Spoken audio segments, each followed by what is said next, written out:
제가 참 좋아하는 찬송이기도 한데요. 442장 현곡해서 아름다운 찬양 들려주셔서 감사합니다. 이 가사대로 오늘 참 힘든 시대에 살아가는 우리 성도님들과 하나님께서 함께 하시기를 간절히 기도합니다. 그런 마음을 모두어서 옆에 분들도 가족과 인사 나누시면 좋겠습니다. 하나님께서 함께하여 주시기를 기도하겠습니다. 그렇게 인사 나누시기 바랍니다. 임마누엘 하나님의 은혜가 있기를 기도하겠습니다. 다음 주가 숭실 세영 장학헌금 주일입니다. 제가 몇 년 전에 설교할 때 은퇴하기 전까지 3년에 한 번쯤은 숭실 세영 장학 사업이 어떻게 시작되었는지, 그리고 어떠한 정신, 신앙의 정신을 담고 있는지 그렇게 끊임없이 말씀 드리겠다라고 한 기억이 있습니다. 사실 제 신학적인 배경이 있는 그러한 말씀이기도 한데 기회가 있으면 나중에 한번 말씀드리려고 합니다. 장학사업이 담고 있는 이 신앙정신을 저와 여러분이 다시 한번 기억하고 싶어서, 또 새롭게 우리 교회 가족이 되신 분들을 위해서 오늘도 세영이에 관한 이야기를 들려드리면서 말씀을 나누려고 합니다. 세영이는 우리 교회의 요람을 보시면 해해 거주 교인으로 되어 있는 김용환, 김정미 집사님의 큰 따님이셨습니다. 인도네시아 주재원으로 가 계신 부모님을 따라 그곳에서 현지 학교를 다니고 있었는데요. 요즘 우리 교회 학교가 수련회를 갖는 것처럼 세영이가 다니던 그 학교에서도 그 해에 수련회와 유사한 그러한 행사를 가지게 되었습니다. 요즘 우리나라에 큰 비가 내려서 많은 분들이 피해를 입고 있는데요. 세영이가 수련회에 가 있던 그 장소에도 그날 밤에 집중호우가 쏟아지기 시작했습니다. 수위가 점점 주변에 높아져서 밤에라도 그곳을 빠져나오지 않으면 모두가 굉장히 위험한 상황에 직면할 수 있는 그런 상황이 되고 말았습니다. 그래서 학교 선생님들이 아이들을 데리고 급히 그곳을 빠져나오기로 결정을 했습니다. 그곳을 빠져나오려면 이제 옆에 흐르고 있는 급류를 건너야 했는데요. 그런데 수련에 가 있는 그곳이었고 장비가 제대로 준비되어 있지 않았기 때문에 선생님들과 아이들이 손에 손을 잡고 인간띠를 만들어서 그 급류를 건너기 시작했습니다.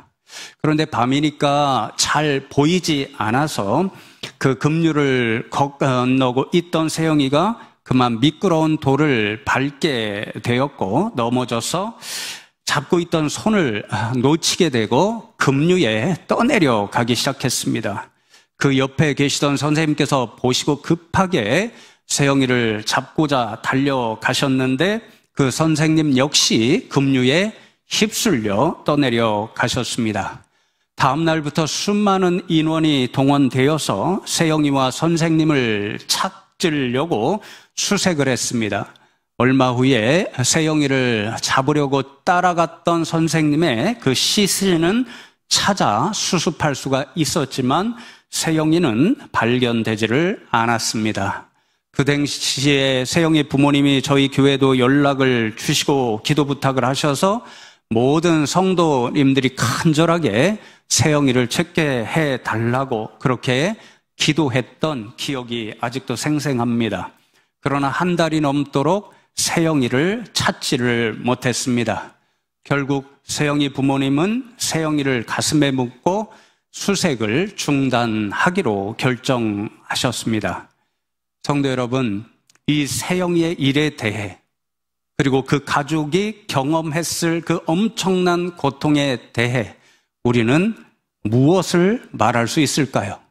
어떻게 합리적으로 이 일을 설명할 수 있을까요? 아무리 제가 생각해 보아도 어떤 말로 그 사건에 대하여 이야기할 수도 없고 그 어떤 논리로도 합리적으로 설명할 수가 없습니다. 그저 우리가 할 수 있는 일은 침묵하고 가족을 위해 기도하는 일밖에 없다. 그런 생각을 아직도 하게 됩니다. 이것이 사실 욥기에서 저와 여러분에게 가르쳐주는 교훈의 한 가지입니다. 욥은 하나님께서도 인정하실 만큼 사람들 가운데 가장 완벽한 의인이었고 온전한 하나님의 사람이었습니다. 그런데 그 욥에게 이해하기 힘든 고난의 일들이 연속적으로 닥쳐옵니다. 자신이 가졌던 수많은 재물을 하루아침에 다 빼앗겨 버렸습니다. 사랑하는 자녀들도 하루아침에 다 잃고 말았습니다. 자신의 몸에 견디기 힘든 병이 생겼습니다. 이 모든 것을 보고 사랑하는 아내로부터 차라리 하나님을 욕하고 죽으십시오라고 하는 저주의 소리까지도 들었습니다. 이 견디기 힘든 고난 앞에서 욥은 지난주에 나눴던 것처럼 하나님, 제가 차라리 태어나지 않았더라면 좋았을 것입니다. 차라리 지금도 죽을 수 있다면 더 좋을 것입니다. 그렇게 탄식하고 있었습니다. 사랑하는 성도 여러분, 이 욥이 당하고 있는 이해할 수 없는 고통에 대해 우리가 무엇을 말할 수 있을까요? 어떻게 합리적으로 욥이 당하고 있는 이 고난의 일들을 설명할 수 있을까요?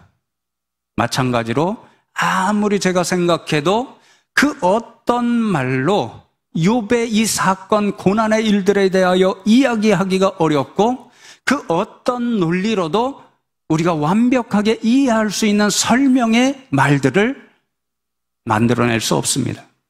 그저 우리는 다시 침묵하며 욥과 함께 하나님 앞에 탄식하며 기도해주는 그 일이 최선의 일이다, 이런 생각을 하게 됩니다. 그런데 여러분, 욥기의 말씀을 보면 욥이 당하고 있는 이 엄청난 고난의 현실 앞에서 그 앞에 침묵하고 그를 위해 기도하기보다 그에게 무엇인가 말을 하려고 애쓰는 그런 분들을 만나게 됩니다. 욥의 세 친구였죠. 엘리바스라는 사람, 빌달이라는 사람, 소발이라는 사람, 그리고 이 세 친구와 함께 동행한 엘리후라고 하는 이 네 사람이 욥에게 찾아와서 겉으로는 위로하는 것 같지만 욥이 당하고 있는 이 고난의 현실에 대하여 이것이 합리적인 이야기다, 그것을 끊임없이 이야기하고, 그리고 욥이 그들이 이야기하고 있는 그 합리적인 설명이 옳다라고 인정하고 받아들이도록 끊임없이 애를 쓰는 것을 보게 됩니다. 이들이 내어놓는 첫 음성이 오늘 함께 집중적으로 생각해 볼 욥기 4장의 말씀입니다. 이 4장은 욥의 세 친구 가운데 가장 연장자이고 또 성경 말씀에 보면 가장 지혜를 많이 연구한, 그래서 지혜가 가장 많아 보이는 엘리바스라는 사람이 욥에 대하여 처음으로 이야기하고 있는 그런 말들입니다. 이 4장에 적힌 엘리바스의 말로부터 시작해서 37장까지 욥의 가장 긴, 거의 대부분이죠, 한 80% 이상에 대한 분량이 바로 욥과 세 친구 엘리후의 질문과 대답 혹은 논쟁적인 대화, 그것이 시작되는 첫 음성입니다. 이 논쟁에서 특별히 엘리바스가 이야기하는 핵심적인 주장이요, 굉장히 욥기에서는 중요합니다. 왜냐하면 제가 오늘 말씀의 제목을 인과응보라고 이렇게 정했잖아요. 엘리바스가 4장 전체에서, 아니 이후로도 욥에게 핵심으로 교훈하고자 욥이 인정하고 받아들이도록 이야기하려는 논리가 뭐냐면요, 인과응보의 논리, 줄여서 응보의 논리라고도 하고 보상의 원리라고도 이야기합니다. 그것입니다. 그런데 중요한 것은 엘리바스뿐만 아니라 엘리바스 이어서 이제 차례대로 빌닷도, 소발도, 엘리후도 욥에 대하여 계속 이야기합니다. 이런저런 다른 말처럼 들리지만요, 그 이야기들의 핵심을 보면 그 주제는 동일합니다. 엘리바스의 이야기처럼 인과응보의 이야기입니다. 이 인과응보의 원리가 가장 처음으로 아주 잘 드러나는 본문 말씀이 오늘 함께 읽은 4장 7절로 9절 말씀입니다. 제가 다시 한번 읽어드리겠습니다. 생각하여 보라. 죄 없이 망한 자가 누구인가? 죄가 있기 때문에 망했다는 말이죠. 정직하의 자의 끊어짐이 어디에 있는가? 정직한 사람은 끊어지지 않는다는 거죠. 내가 보건대 악을 밭갈고 독을 뿌리는 자는 그대로 거두나니 다 하나님의 입 기운에 멸망하고 그의 콧김에 사라지느니라, 그렇게 말씀합니다. 이 구절들에서 엘리바스의 핵심 이야기는 뿌리는 대로 거둔다, 혹은 심은 대로 거둔다. 이 인과응보의 원리가 하나님께서 세상을 운행해 가시는 근본 원리라고 주장하는 데 있습니다. 그래서 어떤 사람이 죄와 악을 뿌리고 심습니다. 그러면 하나님께서 그 사람의 모습을 보시고 그에 상응하는 벌을 내리신다는 것입니다. 반면에 어떤 사람이 선을 심고 뿌립니다. 그러면 하나님께서 그 사람의 선함을 보시고 상을 내려 주신다는 이야기입니다. 세상의 어떤 일도 이 인과응보의 하나님께서 운행하시는 원리에서 벗어날 수 없기 때문에 이 인과응보의 원리는 그대로 지금 욥의 경우에도 적용된다고 주장하는 거죠. 그래서 엘리바스도 그렇고요, 빌닷과 소발, 엘리후도 욥이 당하는 고난에 분명한 원인이 있다는 것입니다. 그게 무엇이냐면요, 자신들은 알지 못합니다. 그러나 욥에게 숨겨진, 욥이 알고 있는 분명한 죄가 있다는 거죠. 욥만 아는 것이 아니라 하나님께서 욥의 죄를 아시기 때문에 그 죄에 상응하는 벌을 주심으로 욥이 지금 고난을 당하고 있다는 겁니다. 그러므로 욥이 이 엄청난 고난에서 벗어날 수 있는 유일한 길은 무엇이냐면요, 자신에게 숨겨져 있지만 하나님께서 분명 알고 계시는 그 죄를 하나님 앞에 회개하고 다시는 죄나 악을 범하지 말고 선을 행하면서 살면 하나님께서 그에 상응하는 상을 주신다는 이야기입니다. 욥의 세 친구와 엘리후는 이 37장까지 이르는 긴 말씀들에서 계속해서 이 인과응보의 잣대로 욥을 판단하고 정죄하고 때로는 신문하듯이 이야기를 합니다. 그래서 욥을 위로하겠다고 찾아왔는데 전혀 위로하지 못하고 오히려 계속해서 욥의 고통을, 심리적 그 아픔을 더 심각하게 만들어버립니다. 사실 성도 여러분, 이 말씀에 비추어 우리 자신을 생각해 보면 우리도 욥에게 계속 이야기하고 있는 이 친구들을 엘리후가 가지고 있는 인과응보의 잣대를 가지며 살아갑니다. 사실 성경에도 이러한 응보의 원리에 대하여 이야기하십니다. 구약 성경에 보면 수없이 이스라엘 백성들이 신앙의 길을 온전히 가지 못하고 우상 숭배의 죄를 범합니다. 그러면 하나님께서 그 우상 숭배의 죄 때문에 이스라엘 백성들을 징계하시고 벌을 주시고 고난을 당하게 하십니다. 또 우리가 잘 아는 말씀이 있죠. 갈라디아서 6장 7절 말씀에 보면 사람이 무엇으로 심든지 그대로 거두리라, 이렇게 말씀합니다. 성경에도 이런 응보의 원리를 말씀합니다. 그러니까 우리는 너무도 자연스럽게 누군가가 어려운 일을 당합니다. 그러면 그렇게 생각할 때가 있죠. 저 사람 신앙생활 잘하지 못하더니 저런 벌을 받네, 이런 생각을 할 때가 있습니다. 응보의 원리를 우리 스스로도 갖고 있는 것이고 성경 말씀에도 그런 교훈이 있습니다. 분명히 있습니다. 그런데 이 욥기의 말씀을 통해서 우리가 깨달아야 되는 것은요, 이 보응의 원리를 정말 조심해서 정말 지혜를 가지고 생각하고 적용해야 한다는 교훈입니다. 욥기의 말씀을 읽어보면요, 우리가 이처럼 친구들처럼, 욥의 그 4명의 친구들처럼 흔히 생각하는 응보의 원리에 대하여 아주 무서운 이야기를 들려주는데요, 하나님 앞에 서 있는 사단 역시 인과 응보의 원리를 가지고 있다는 것입니다.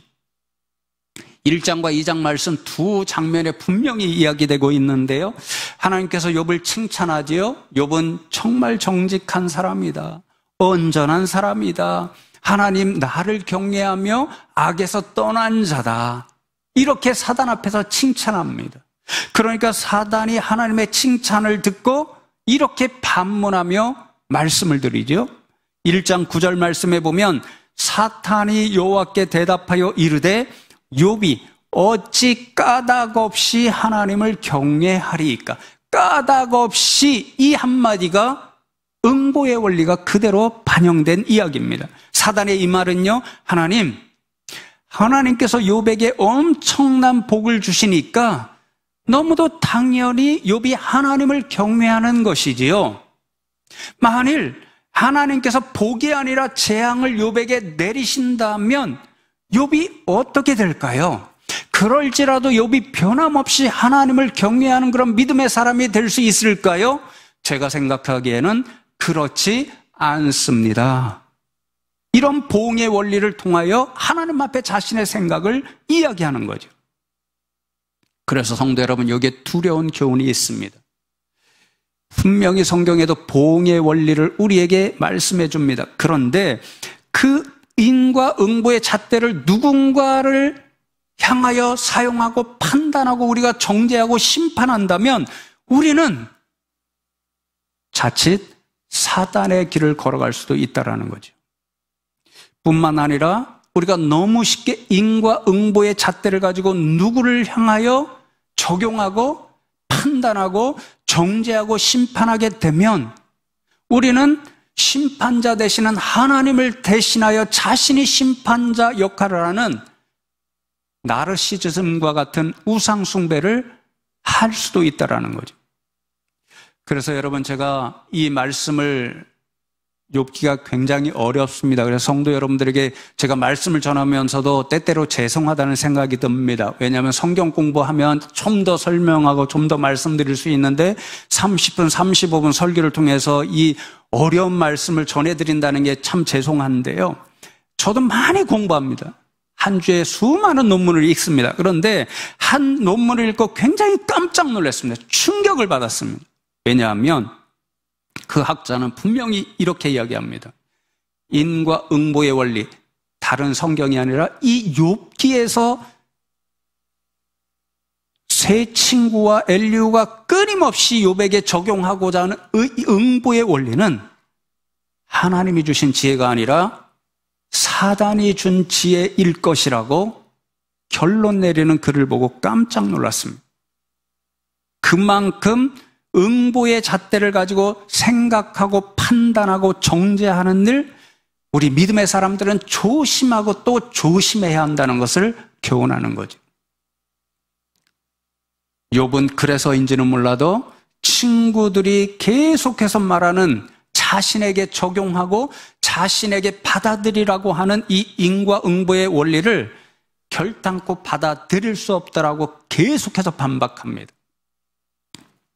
사실 욥도 제가 말씀드렸죠. 성경에 응보의 논리가 있기 때문에 보응의 원리를 완전히 부인하지 않습니다. 욥도 하나님께서 자신의 행위를 돌아보시고 있고 선악을 판단하시며 상과 벌을 주신다는 것을 인정합니다.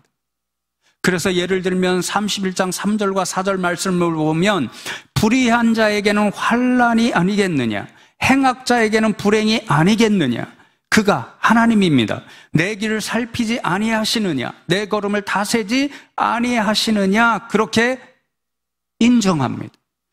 하나님께서 자신의 행실을 돌아보시고 그 행실이 불의하거나 악한 길로 가고 있다고 판단하시면 그에 따라 벌을 주신다라는 것을 욥도 고백하는 거죠. 응보의 원리를 욥도 가지고 있습니다. 그러나 지금 욥이 당하고 있는 이 고난의 현실에는 그 응보의 논리가 적용될 수가 없다라는 거죠. 왜냐하면 좀 전에 말씀을 통해서 알 수 있지만 욥은 이 인과 응보의 원리 때문에 욥이 죄를 범하면 하나님께서 그것을 보시고 벌을 주실 수도 있다라고 하는 그 두려운 마음, 꼬람대오의 신앙 때문에 그의 일생 하루하루를 하나님이 자신을 보고 계신다는 믿음으로 조심하고 더 조심해서 살았습니다. 하나님이 싫어하시는 죄와 악을 최선을 다해서 피하며 살았습니다. 자식들이 가끔 어떤 잔치를 벌이잖아요. 그러면 자식들이 하나님 앞에 죄를 범하였을까 봐 그 일을 두고 하나님 앞에 용서를 구하며 날마다 하나님 앞에 먼저 제단을 쌓았습니다. 그럼에도 불구하고 자신에게 견디기 힘든 고난의 일들이 지금 닥쳐왔습니다. 그러니 욥은 친구들이 이야기하는 인과 응보의 원리가 자신의 현재 상황에는 적용될 수 없다라고 주장합니다. 아니, 인과 응보의 원리를 생각해 보면요, 욥은 더 이해하기 어렵다라는 생각을 가집니다. 왜요? 인과 응보의 원리에 따르면 욥은 하나님이 인정하실 정도로 완벽한 의인입니다. 완벽하게 선하게 살았습니다. 완벽하게 하나님을 경외하는 인생으로 살았습니다. 그러면 하나님께서 보고 계셨을 테니 지금 욥에게 내리는 벌이나 고난이 아니라 응보의 원리에 따르면 하나님이 상급을 주셨어야 마땅합니다. 그래서 욥은 너희들의 말을 받아들일 수가 없어. 나는 이런 고난의 일을 받을 만큼 하나님 앞에 범죄하지 않았어. 오히려 나는 상을 받아야 마땅한 삶을 살았어. 그러니 내 고난의 현실을 도무지 이해할 수 없어. 이렇게 대답합니다. 성도 여러분, 욥은 이렇게 탄식하시듯이 부르짖는 이해할 수 없는 자신의 고난의 일들을 어떻게 믿음으로 해결해야 하는 것일까요? 아마도 성도 여러분 중에는 목사님, 욥이 아무런 죄가 없다고 주장하는 것은 이상한 일 아닌가요? 성경에 보면 하나님 앞에 의로운 인생 하나도 없다고 말씀하는데, 그렇다면 욥은 지금 스스로 의로움으로 인해서 하나님 앞에 의롭다라고 인정받을 수 있고, 그래서 스스로 의로움에 의해서 구원받을 수 있다고 주장하는 것인가요? 그렇게 반문하시는 분들이 있을 수 있습니다. 그런데 성도 여러분, 욥도 자신이 하나님 앞에 100% 완전한 의로운 인간일 수 없다는 것을 인정합니다. 그래서 하나님 앞에 스스로 의로움에 의해서 구원받을 수 없다는 것도 인정합니다. 욥이 지금 나는 죄를 짓지 않았고 그럼에도 불구하고 이 엄청난 고난의 일을 받고 있다는 것이 이해되지를 않아. 이렇게 호소하는 것은 그래서요, 구원론적인 이야기가 아닙니다. 욥이 의롭기 때문에 마땅히 구원받을 수 있는데 이렇게 고난을 받는 게 정당하지 않아. 이렇게 이야기하는 것이 아닙니다. 지난주에 이야기한 것처럼 욥이 이해할 수 없는 이유는 신정론의 이야기 때문에 그렇습니다. 도대체 친구들이 말하고 있는 인과 응보의 원리로도 지금 자신이 당하고 있는 고난을 이해할 수 없는데 도대체 이 고난을 어떻게 이해해야 하는가? 이것을 하나님 앞에 탄식하고 있는 거죠. 지난주에 말씀드렸던 것처럼 욥은 자신이 고백하고 있는 하나님 절대 주권의 신앙에서 이 고난의 일들을 해결받는 출발점으로 삼습니다. 하나님이 세상의 모든 일을 주관하시는 절대 주권자시기 때문에 욥은 고백하죠. 결국 자신이 이해할 수 없이 당하고 있는 이 고난의 일도 하나님께서 주신 것이라는 것을 그런 믿음으로 받아들입니다. 그래서 자신이 고난당하는 이 모든 일에 대하여 대답하여 주실 분은 인과 응보의 원리를 끊임없이 이야기하고 있는 친구들도 아니고 사단이라고 하는 그러한 악한 존재도 아니고 오직 하나님 자신밖에 없다는 것을 믿음으로 긍정합니다. 하나님께서 그래서 마침내 욥에게 말씀해 주시고 대답해 주셔야 자신이 갖고 있는 모든 고난의 일들이 해결받을 수 있음도 그는 인정하는 거죠. 그래서 욥은 친구들과의 끊임없는 대화와 논쟁 끝에 결국 친구들이 아니라 하나님 앞에 나갑니다. 그리고 하나님께 하나님, 제가 왜 이런 고난을 받아야 하는지, 왜 제게 이런 고난의 일들을 주셨는지요. 그렇게 탄식하면서 결론적으로 욥기 31장 35절에서 이렇게 하나님 앞에 호소합니다. 누구든지 나의 변명을 들어다오. 나의 서명이 여기 있으니 전능자가 내게 대답하시기를 바라노라. 나를 고발하는 자가 있다면 그에게 고소장을 쓰게 하라. 이렇게 말씀합니다. 전능자가 내게 대답하시기를 바라노라. 무슨 말씀인가요? 하나님, 제가 왜 지금 이런 고난을 당하는지 어떤 사람도 제게 말해줄 수 없습니다. 오직 이 고난을 제게 주신 제 삶의 주권자가 되시는 하나님만이 대답해 주실 수 있습니다. 그러니 하나님, 제게 말씀해 주십시오. 이런 호소였습니다. 그래서 이제 다음 시간에 나누게 되는데요. 드디어 욥의 이 탄식과 호소를 들으시고 하나님께서 욥에게 임재하셔서 말씀해 주십니다. 대답해 주십니다. 그 하나님의 대답을 듣고 나서 욥은 자신의 고난에 대한 답을 스스로 얻게 됩니다. 사랑하는 성도 여러분, 욥기가 저와 여러분에게 주는 또 하나의 교훈이 이것입니다. 저와 여러분도 욥처럼 연약한 인생인지라 삶을 살아가다 보면 이해할 수 없는 그런 고난의 현실들을 때때로 맞이할 때가 있습니다.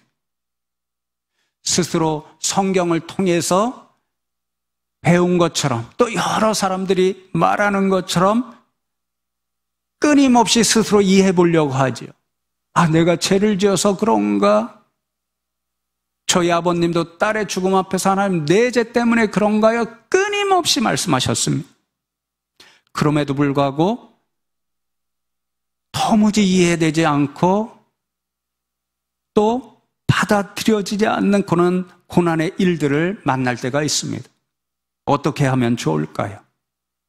욥의 신앙은 우리에게 결국 하나님 앞에 나가야 한다는 것을 가르쳐 줍니다.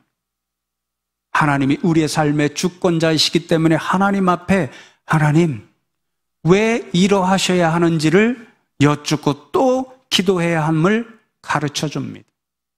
욥처럼 하나님께서 마침내 대답해 주실 때에만 우리의 모든 의문의 일들이 풀릴 수 있기 때문에 그러해야 한다고 교훈하는 거죠.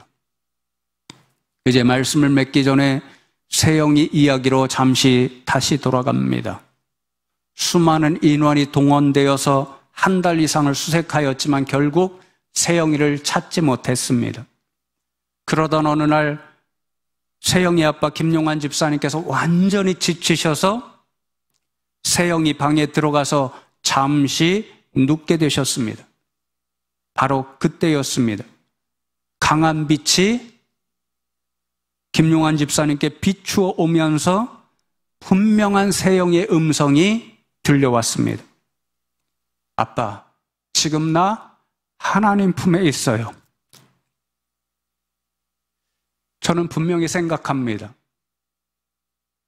들린 것은 세영의 음성이었지만 그것은 하나님께서 들려주신 하나님의 음성이었습니다. 사랑하는 내 딸 세영이는 지금 내 품에 안겨 있단다. 하나님이 그렇게 말씀해 주신 것이었습니다. 그 하나님의 음성을 듣고 세영이 부모님은 수색을 중단하기로 결정하셨고 우리 교회 재개 연락하셔서 세영이 천국 환송 예배를 드려달라고 말씀하셨습니다. 예배 자리에 참석한 모든 성도님들과 가족들이 눈물로 세영이 천국 환송 예배를 드렸습니다. 그리고 다음날 주일에 김용환 집사님께서 저를 찾아오셔서 1,000만 원의 헌금을 내어주시면서 목사님, 감동되시는 곳이 있다면 어디든지 사용하셔도 좋습니다. 그렇게 말씀하셨습니다. 저는 그 헌금을 받아들고 장로님들께 장로님들, 이 헌금은 세영이 생명과도 같은 헌금입니다. 저는 이 헌금이 어딘가에 쓰여져서 사라지기를 원하지 않습니다. 하나님께서 우리 교회에 주신 첫 번째 비전, 교육의 비전, 다음 세대를 양육하기 위한 장학사업을 시작하는 종자헌금으로 사용하면 좋겠습니다. 그렇게 말씀드렸고 모든 장로님들이 동의해 주셨습니다. 그 소식을 세영이 부모님께 알려드렸더니 다음에 우리 교회에 오실 때에 김용환 집사님께서 4,000만 원의 헌금을 제게 전달해 주시면서 목사님, 세영이 교육을 위해 저축해 놓았던 돈입니다. 숭실교회에서 해나갈 장학사업에 사용해 주십시오. 그러면서 아주 중요한 말씀을 주셨습니다. 세영이가 어려운 친구들을 돕는 것을 아주 좋아했습니다. 그렇게 말씀하셨습니다. 이렇게 해서 숭실 세영 장학사업이 시작된 것이고, 그래서 이 숭실 세영 장학사업은 어려운 친구들을 돕는 일을 좋아한 세영이가 가지고 있던 신앙 정신을 실천하고 다음 세대, 우리 교회에 주신 하나님의 첫 번째 비전, 교육의 비전을 감당하는 하나님의 사업입니다. 장학위원회에서 올해 참 선하고 귀한 일을 이야기해 주었습니다. 처음으로 세영이의 그 마음을 교회 외부에, 우리 교회가 다니지 않는 친구들, 세상의 아이들에게도 전하여 주자는 그런 의견이 있었고, 은평 사회복지관을 통해서 3명의 아이를 추천받았습니다. 사랑하는 성도 여러분, 이 사업에 담긴 아름다운 신앙 정신, 하나님 나라 옳도록 이어질 수 있도록, 그리고 확장될 수 있도록 기도해 주시면 좋겠습니다.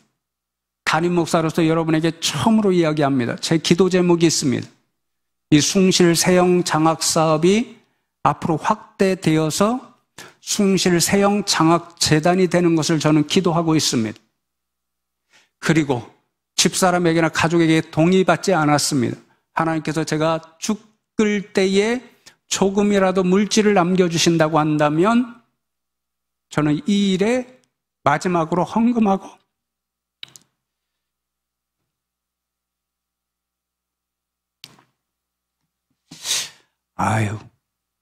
권호인 목사 집사님만 보면 제가 이렇게 자꾸만 눈물이 나려고. 눈물이 많은 친구잖아요. 그렇게 하늘나라에 가려고 합니다. 성도 여러분, 이제 말씀을 맺습니다. 우리가 인생에서 때때로 경험하는 이해할 수 없는 수많은 고난의 일들은 욥이 보여준 것처럼, 또 하나님께서 우리 김용환 집사님에게 들려주셨던 것처럼 어떤 것들은 때때로 하나님께서 말씀해 주셔야만 해결이 될 수 있는 것들이 있습니다. 그래서 고난 가운데 부르짖는 탄식의 신앙은 불신앙의 일이 아니라 하나님을 찾아가는 하나의 신앙의 일입니다. 저부터 그렇습니다. 여러분도 잘 아시듯이 저는 수많은 신정론의 질문을 가지고 목회하는 목사입니다. 개인적으로도 그렇고 가족사적으로도 그렇고 여러 가지 이해할 수 없는 고난의 경험을 가지고 있습니다. 지금도 그래서 종종 하나님 앞에 하나님 왜 그러셔야 했나요? 탄식할 때가 있습니다. 하나님이 여전히 아직까지 대답해 주시지 않습니다. 저는 이 대답을 듣기 전까지 신앙의 길에서 벗어날 마음이 없습니다. 참으로 때때로 너무도 답답할 때가 많지만 하나님께서 말씀해 주시기 전까지 이 신앙의 길을 걸어갈 작정입니다.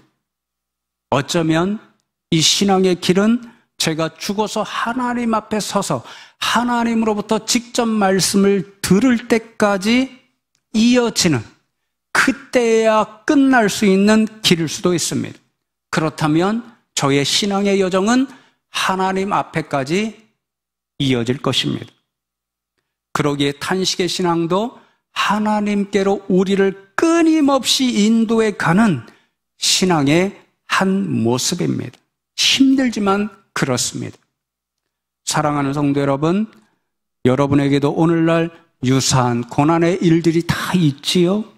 그래서 오늘도 하나님 왜 이러셔야 하나요?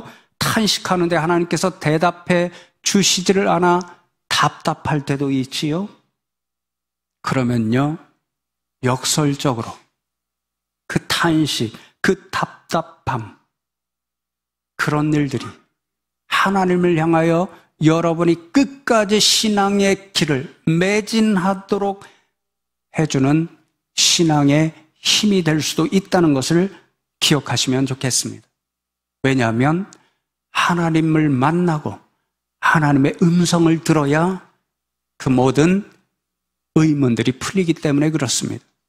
하나님 만나기까지 그러므로 탄식이 있어서 힘들지라도 그 신앙의 길을 포기하지 않고 달려가시는 성도 여러분 다 되시기를 주님의 이름으로 축복합니다.